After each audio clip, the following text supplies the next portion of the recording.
कोल्हापूर जिल्ह्यातील ज्योतिबा डोंगरावर बुधवारी श्रावण शुद्ध षष्ठी निमित्त चोपडाई देवीच्या यात्रेला मोठ्या उत्साहात प्रारंभ झाला। चैत्र यात्रेनंतर ज्योतिबा डोंगरावरील ही दुसरी सर्वात मोठी यात्रा मानली जाते। यात्रेनिमित्त ज्योतिबा देवाची सिंहासनारूढ सरदारी रूपात बैठी पूजा बांधण्यात आली होती, तर चोपडाई देवीची आकर्षक अलंकारिक पूजा बांधण्यात आली होती। या यात्रेसाठी कोल्हापूर, मुंबई, पुणे, सातारा, कराड आणि सांगलीसह विविध भागातून हजारो भाविकांनी ज्योतिबा डोंगरावर हजेरी लावली होती। आज रात्रभर ज्योतिबा मंदिर भाविकांना दर्शनासाठी खुलं राहणार आहे। श्रावण शुद्ध षष्ठीला चरपट अंबेने रत्नासुराचा वध केला होता आणि राक्षसाच्या रक्तानं देवीच्या अंगाचा दाह झाला होता।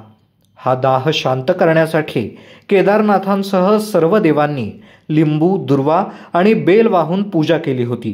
तेव्हापासून ही परंपरा सुरू आहे। भाविक षष्ठीचा उपवास करून चोपडाई देवीला पोशाख अर्पण करतात। या यात्रेची सांगता गुरुवारी पहाटे 6 वाजता होणाऱ्या धूप आरती सोहळ्याने होईल।